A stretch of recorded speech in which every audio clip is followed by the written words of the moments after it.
Matrix is everywhere. It is all around us. Even now, in this very room. You can see it when you look out your window or when you turn on your television.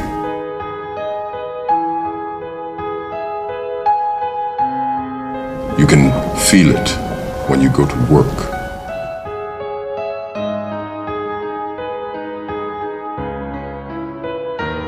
When you go to church. When you pay your taxes.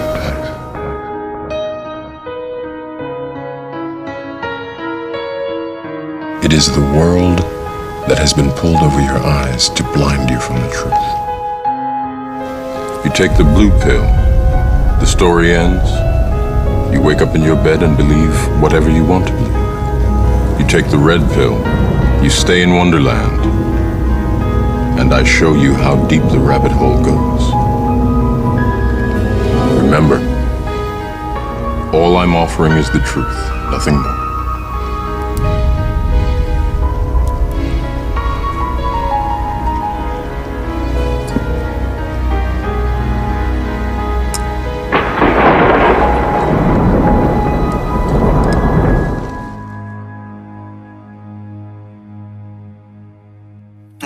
Thing they fear is 300 million people coming together on one topic and saying, this makes no sense. We need answers. Why is the flat earth so important? Because it shows the deception. There are enough reasonable questions to create reasonable suspicion that we've been lied to. They can't afford to keep being asked. If God forbid everybody came and started demanding answers, and once they can't provide those answers, people realize they are busted. It can't be a mistake. It can't be anything but the deception and control mechanism it is. That is why they fear the flat earth. Flat earth is not a psyop. Flat earth destroys the psyop. Every psyop that's been used to control us. For as long as they've known about it. So this system has been in power and control for hundreds of years, ever since they convinced the rest of the world that they didn't know where they lived. And created this fantastical scenario to make people feel insignificant and to follow those that appear to know better. They're just better liars, deceivers, that have no conscience and will do everything and anything to everybody and anybody they can to keep that power. Because people are waking up.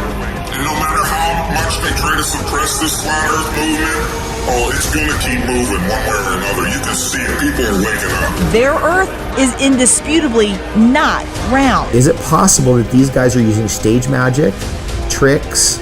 Look over here, look over here. And is it possible that the world that we're living in has been misdescribed?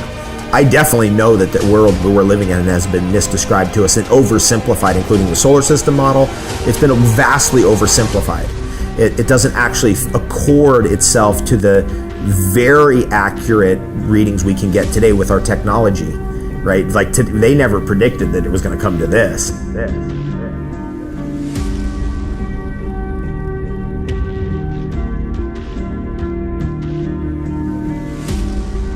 If you can't figure out what difference it makes that the people running your world have fucking lied to you over and over your whole life, if you can't figure out what difference that makes, you're a fucking idiot. And if everybody would just come together and demand answers, they would not know what the fuck to do. Why has nobody been to the moon in such a long time? That's not an 8-year-old's question. That's my question. I want to know, but I think I know. Because we didn't go there, and that's the way it happened. And if it didn't happen, it's nice to know why it didn't happen, so in the future, if we want to keep doing something, we need to know why something stopped in the past that we wanted to keep it going. And you can see the real location of the camera and the very bright and near Earth out the window. 10 or 11 years ago, I stated to various scientists that the moon is not a piece of rock, but it is plasma. The Americans and Russians are thinking of landing men on it. Oh, well, that will never happen, never happen, never happen. Sometimes it's got something called a lunar wave. There are many videos showing the moon with a lunar wave. We don't know what that is.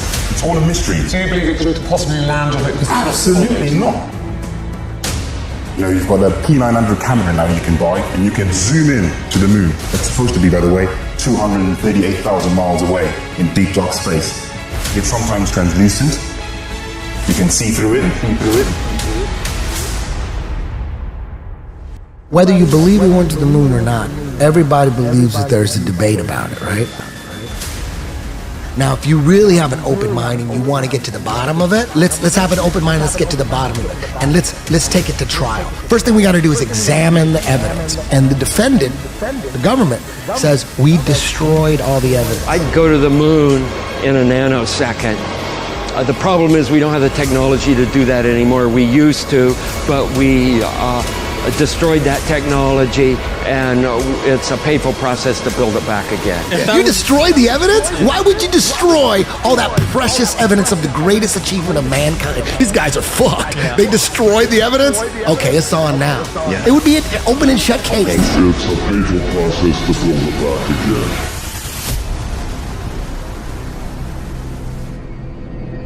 You want answers? I think I'm entitled. You want answers? I want the truth! You can't handle the truth! When you look up at the sun and moon, you see two equally sized, equidistant circles tracing similar paths at similar speeds around a flat, stationary Earth. Rise up, look at that great cosmic light and think about it. That gets up in the eastern horizon every morning and moves across the sky with a kind of symphony of motion and paints its technicolor across the blue, a light that man could never make.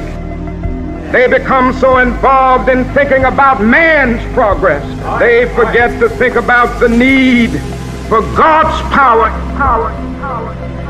The experts at NASA, however, claim your common sense, everyday experience is false on all counts.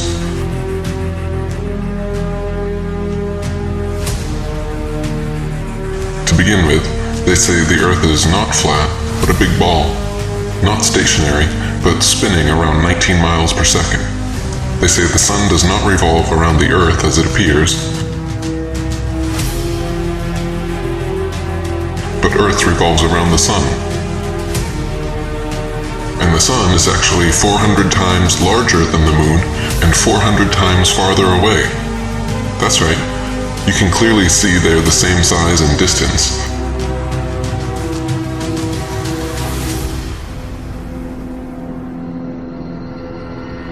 You can see the Earth is flat.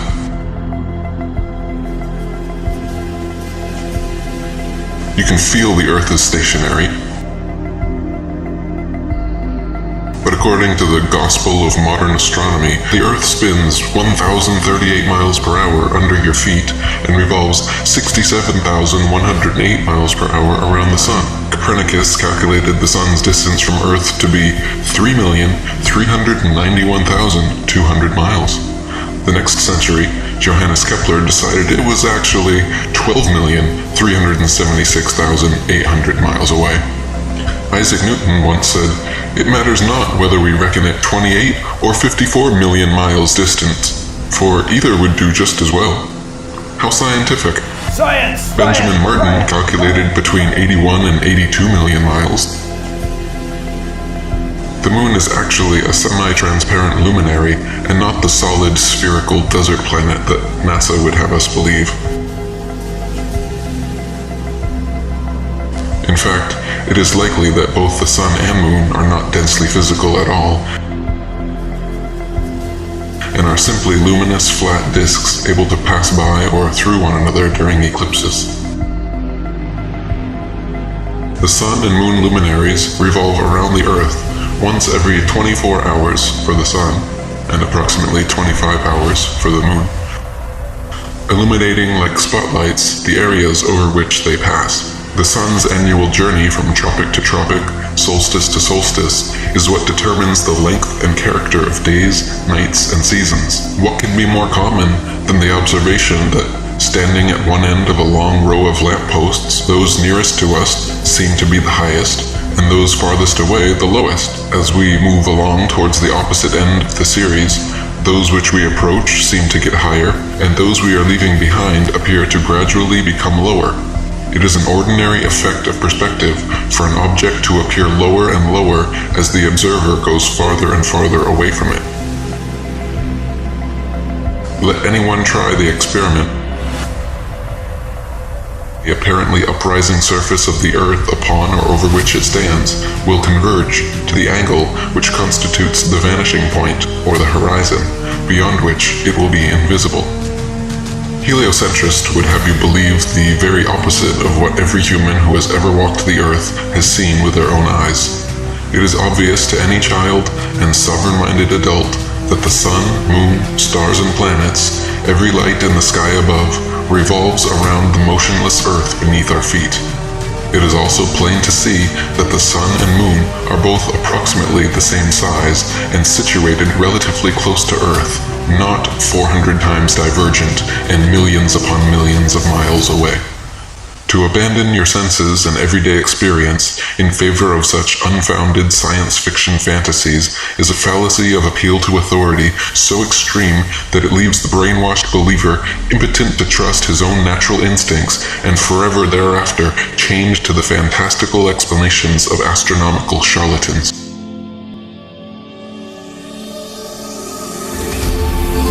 Timon! Yeah? Ever wonder what those sparkly dots are up there? Pumba, I don't wonder. I know. Oh, what are they? They're fireflies. Fireflies that got stuck up in that big bluish-black thing. Oh, gee. I always thought they were balls of gas burning billions of miles away.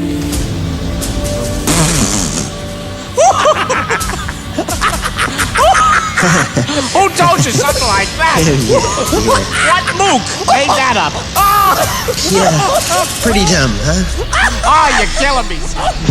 It's maybe the night that my dreams might let me know all the stars are closer, all the stars are closer, all the stars are closer. It's maybe the night that my dreams might let me know all the stars are closer, all the stars are closer, all the stars are closer. To stay fixed in their constellation patterns, night after night, year after year, century after century, never changing their relative positions. If Earth was truly a tilting, wobbling, spinning space ball, as NASA and modern astronomy proclaim, the star patterns would never look the same 2 nights in a row, let alone be fixed in exactly the same constellations for thousands upon thousands of years. Maybe the night that my dreams might let me know all the stars are closer, all the stars are closer, all the stars are closer. Maybe the night that my dreams might let me know all the stars are closer, all the stars are closer, all the stars are closer.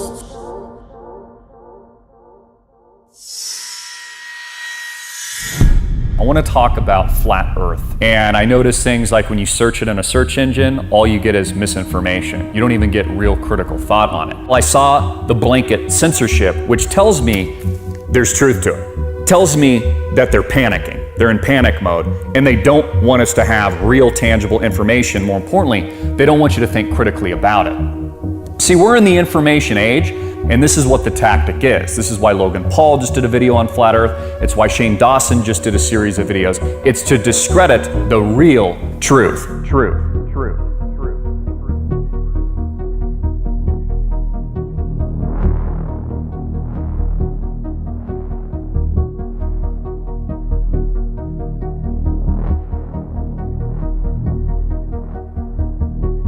It tells me that there's something here that they don't want you to know. It tells me that mainstream science, NASA, and more importantly, our government powers are panicking. So they're hiring through the same companies that they own, because there's only 6 companies, by the way.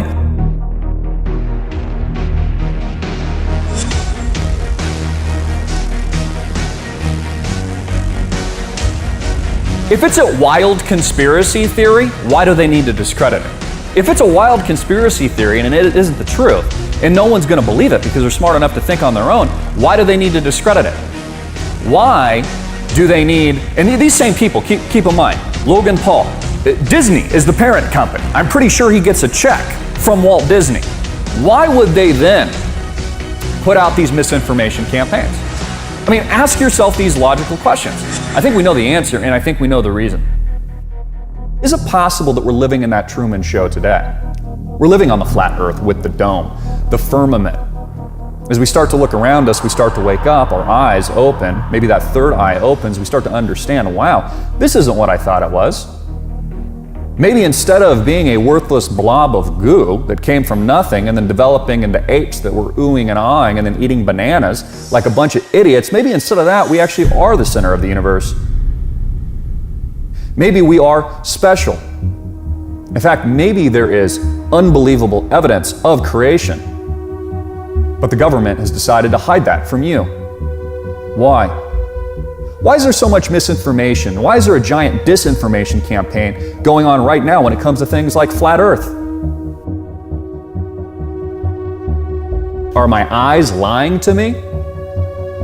Or can I trust what I'm actually seeing? But Christopher, the Earth is a globe. I was told that when I was 1 year old. They said, look, this is a globe. Isn't it interesting? It's one of the first things that you're actually taught. The Earth isn't flat, it's a globe. Even though for hundreds and hundreds, if not thousands of years, they thought that the Earth was flat.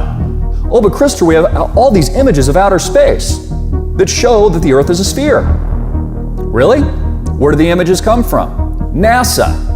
Oh, you mean the same NASA that is our government, our secretive breakaway government that hasn't been back to the moon since the 1960s. That NASA?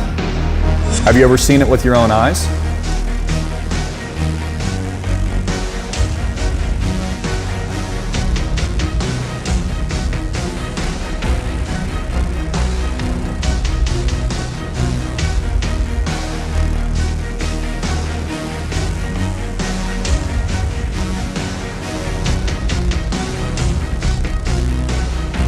How come none of the electronics account for curvature of the Earth when you're flying a plane?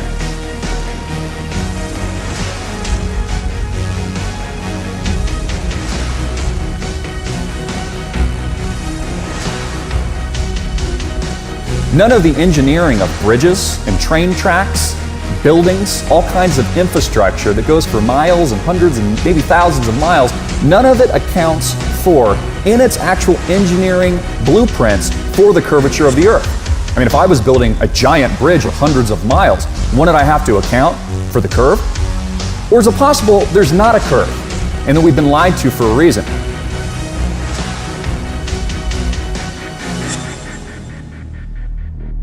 Everybody in this room was taught the story of how Columbus went before Queen Isabella of Spain and he was going to prove to her that the world was the globe.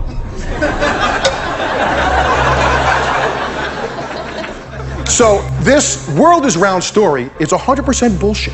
It's total fiction. Yet how did our grandparents learn this? We learned this? Our grandchildren are probably going to learn this. How come? Because history is pop culture. And that dude who jumped out of a perfectly good balloon, what's his name? Felix Baumgartner, edge of space jump.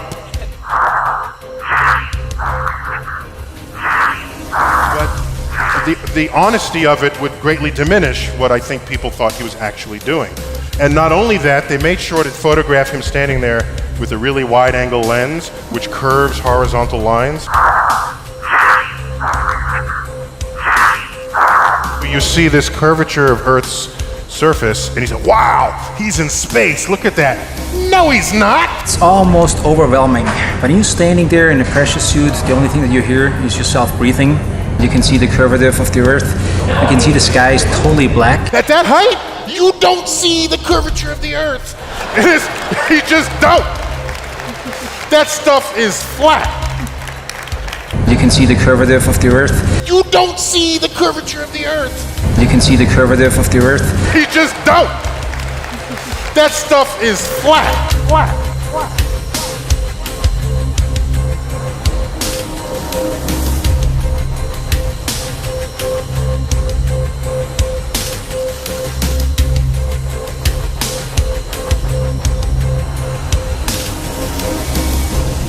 Really wide-angle lens, which curves horizontal lines.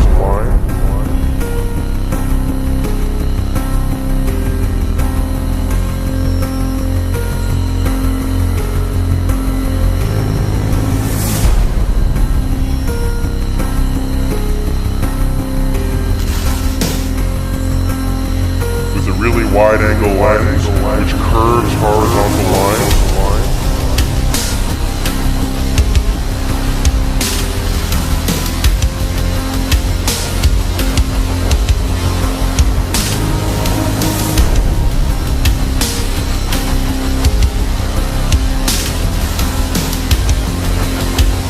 Really wide-angle lens, which curves horizontal lines.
Scientists vote that the Earth is flat.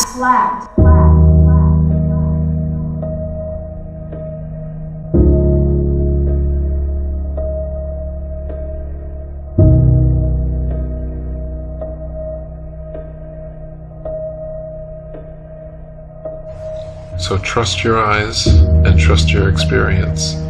Trust your feeling, trust your intuition. Look out, see the horizon flat. Feel for yourself. You're not moving.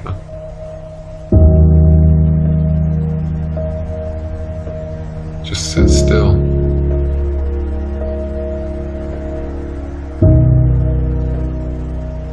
Just sit still for a second.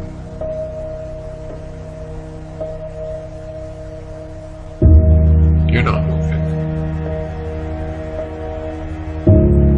You're not spinning around an axis at 1,000 miles per hour, rotating around the sun at 67,000 miles per hour, spiraling around the galaxy at 500,000 miles per hour, and shooting off from a Big Bang at 67 million miles per hour. You're not. You're motionless. You're just sitting there. Just sit still. What does that even mean, sit still? You think you could sit still with all those motions? Does it feel like you're moving? Feel that? Same thing you've always felt? Nothing? Ever? Nobody's ever felt movement. Nobody's ever seen the Earth move. Nobody's ever seen the Earth curve. Maybe you just got fooled by some Masons. Mark Twain said, "It's easier to fool people than to convince them they've been fooled." That's why it's so hard to convince you you've been fooled.